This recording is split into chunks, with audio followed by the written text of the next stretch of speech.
वाल्मीकि रामायण के अनुसार राजा दशरथ के चारों पुत्र जब वेदों के विद्वान, शूरवीर और सभी गुणों से संपन्न हो गए, तब एक दिन महर्षि विश्वामित्र उनके राज दरबार में उपस्थित हुए।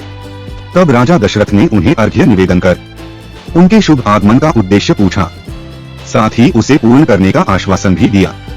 ऋषि विश्वामित्र ने बताया कि वह सिद्धि के लिए एक यज्ञ अनुष्ठान कर रहा है। उसने इच्छानुसार रूप धारण करने वाले सुबाहु और मारीच नामक दो बलवान असुर मांस और रक्त की वर्षा करके विघ्न डाल रहे हैं, और यज्ञ अनुष्ठान आरंभ करने पर किसी को श्राप नहीं दिया जाता। आप उन्हें मारने के लिए मुझे श्री राम को दे दीजिए, इनके अलावा अन्य कोई उन्हें नहीं मार सकता। महर्षि की बात सुनकर राजा दशरथ कुछ समय के लिए संज्ञा शून्य हो गए। तब राजा दशरथ ने अनेक प्रकार के बहाने बनाकर उन्हें मना करने का प्रयास किया। तब महर्षि विश्वामित्र ने कहा कि पहले वस्तु को देने की प्रतिज्ञा करके अब तुम उसे तोड़ना चाहते हो। प्रतिज्ञा का यह त्याग रघुवंशियों के विनाश का सूचक है। और महर्षि वशिष्ठ द्वारा राजा दशरथ को समझाने पर उन्होंने प्रसन्न होकर श्री राम और लक्ष्मण को महर्षि विश्वामित्र के साथ विदा कर दिया। वाल्मीकि रामायण के अनुसार जब श्री राम और लक्ष्मण महर्षि विश्वामित्र के साथ जा रहे थे, उन्होंने एक भयंकर वन देखा।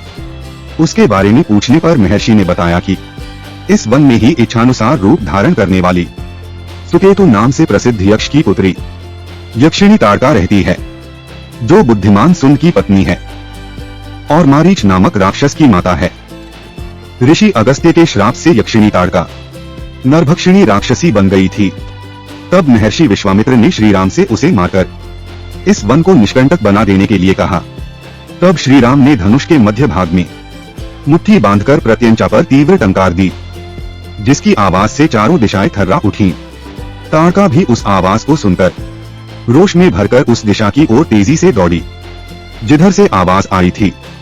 फिर ताड़का ने राक्षसी माया का आश्रय लेकर उन पर धूल की आंधी और पत्थरों की वर्षा करने लगी।